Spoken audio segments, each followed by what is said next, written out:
Hello friends, welcome to my YouTube channel. आज हम लोग झारखंड के युवाओं का जो दुर्दशा है, झारखंड के छात्रों का जो भविष्य है उसके बारे में बात करने वाले हैं। उससे पहले आप हमारा एक वीडियो क्लिप देखिएगा जिसमें ये एक नेशनल लेवल का जो एंकर है उन्होंने झारखंड के युवाओं और छात्रों का जो दुर्दशा है उसको उठाया है। आपके सामने ई कल्याण स्कॉलरशिप 2025 की हकीकत लेकर आया हूँ। झारखंड सरकार के बड़े बड़े वादों के बीच हजारों छात्र छात्राएं एक साल से अपनी स्कॉलरशिप की राशि का इंतजार कर रहे हैं। बाकी योजनाओं जैसे मैया सम्मान योजना की राशि हर महीने समय पर दी जा रही है, लेकिन छात्रों की पढ़ाई का सहारा बनी ये स्कॉलरशिप आज भी रुकी हुई। माँ बाप कर्ज लेकर फीस भरते हैं इस उम्मीद में कि ई कल्याण स्कॉलरशिप से कुछ मदद मिलेगी, लेकिन सरकार की लापरवाही और भ्रष्ट व्यवस्था की वजह से छात्रों का भविष्य दांव पर है। किसी का आवेदन डीएनओ पर अटका है तो किसी का डीएलसी पर। फाइनल अप्रूवल ही नहीं हो रहा। सवाल ये उठता है, क्या सरकार के पास छात्रों की मदद के लिए पैसा नहीं है? अगर नहीं है तो फिर बाकी योजनाओं का पैसा कैसे हर महीने पहुंच रहा है? आज छात्र परेशान हैं, अगले सेमेस्टर की फीस नहीं भर पा रहे। तो इस मुद्दे को दबने न दें। आई होप कि आपने वीडियो पूरा देखा होगा और वीडियो देखने के बाद आपको ये समझ में आ गया होगा कि जो झारखंड का जो युवा है और जो छात्र है आज पूरी तरह से निराश है और हताश है, क्योंकि उसका जो भविष्य है वो पूरी तरह से अंधकारमय हो चुका है।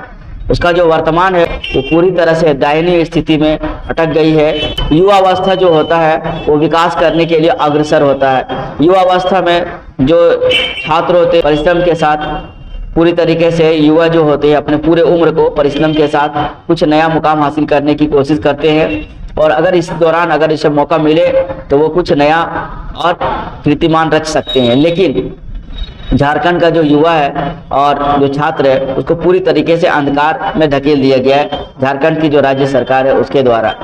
क्योंकि आप देखिए, जो छात्र है उसका स्कॉलरशिप बंद है, जो छात्र है उसके लिए नई यूनिवर्सिटीज कॉलेज में एडमिशन नहीं मिल पा रहा है क्योंकि वहाँ सीटें कम है, और अगर सीटें हैं तो वहाँ पर पढ़ाने के लिए टीचर्स नहीं है।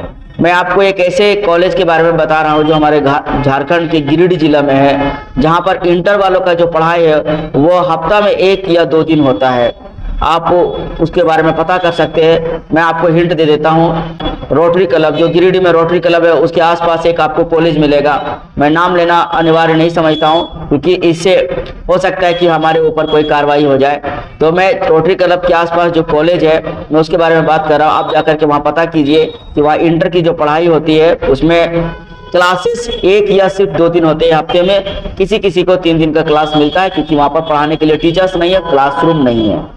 तो इतने सारे छात्र जो मैट्रिक पास करके निकले हैं उसके लिए कोई इंतजाम नहीं है कि वो 11-12 कहाँ से करेंगे। आपको पता होना चाहिए कि झारखंड में डिग्री कॉलेज जितने भी थे वहाँ पर इंटर की पढ़ाई को बंद कर दिया गया क्योंकि वो सेंट्रल गवर्नमेंट का था। स्टेट गवर्नमेंट के पास इतना क्षमता नहीं है कि जो बच्चे को क्वालिटी एजुकेशन दे पाए। ये पहली स्थिति थी। दूसरी स्थिति जो थी वो रोजगार को लेकर के है। आप देख रहे होंगे कि रोजगार के क्षेत्र में झारखंड में कोई भी शोर शराबा नहीं है और कोई भी काम नहीं हो रहा है। जो भी वैकेंसी आई हुई है उसका एग्जाम सही से नहीं ले पा रहा है, जो एग्जाम लिया हुआ उसका रिजल्ट नहीं दे पा रहा है। अगर रिजल्ट दे भी रहा है तो उसमें कोर्ट का केस हो जा रहा है, कोर्ट मैटर हो जा रहा है, उसमें लेट लतीफी हो जा रही है, जिसकी वजह से बच्चों को या जो छात्र जो परिश्रम करके मेरिट लिस्ट में उसका नाम आता है उसके बावजूद भी उसको ज्वाइनिंग नहीं मिल पाता है।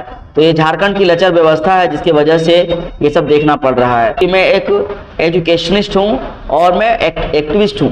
मैं छात्रों के हित का बात करता हूँ और मैं जहाँ भी सरकार की कमियों को देखता हूँ उजागर करने और आप तक पहुँचाने की कोशिश करता हूँ।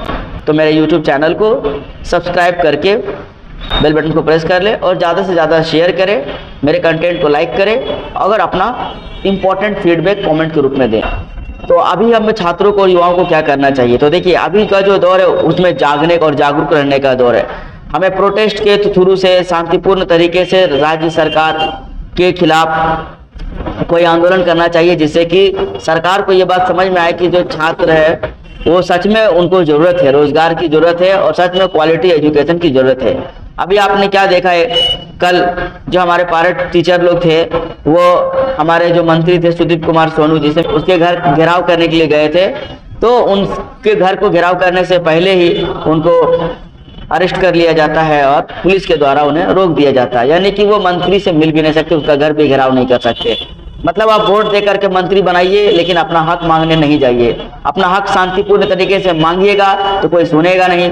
थोड़ा सा आगे बढ़िएगा तो आपके ऊपर लाठी चार्ज होगा, आपको जेल में बंद कर दिया जाएगा, आपके ऊपर जांच और कार्रवाई कर दी जाएगी, यानी कि आपको पूरी तरह से असहाय बना दिया जाएगा। आपकी जो उम्र है वो पूरी तरह से नष्ट कर दिया जाएगा। जिस उम्र में आपको कामयाब बनने का है, उस उम्र में आपके साथ सरकार एक ऐसी षड्यंत्र, एक ऐसी साजिश रचेगी जिसके तहत आप जो है सो पिछड़े तबके के बन के रह जाओगे। आप और आपके आने वाली नस्लें को पूरी तरह से अंधकार और भयभीत करके रख दिया जाएगा, ताकि आप सरकार के खिलाफ कोई ठोस कदम भी नहीं उठा सके। तो आज के डेट में हम युवाओं को जागने का जरूरत है और राज्य सरकार के खिलाफ कोई ठोस निर्णय लेने की जरूरत है, ताकि जो राज्य सरकार है वो युवाओं और छात्रों की बातों को सुने और छात्रों और युवाओं के लिए बेहतर विकल्प तलाशे और बेहतर काम करे। आशा करते हैं कि आपको मेरी बात समझ में आई होगी। अगर आपको मेरा द्वारा बनाया गया कंटेंट अच्छा लगे तो आप प्लीज़ मुझे हमें सपोर्ट कीजिए, क्योंकि मैं एक एजुकेशनिस्ट हूँ और मैं एक एक्टिविस्ट हूँ। मैं छात्रों के हित का बात करता हूँ और मैं जहाँ भी सरकार की कमियों को देखता हूँ, कमियों को निकालने, उजागर करने और आप तक पहुँचाने की कोशिश करता हूँ।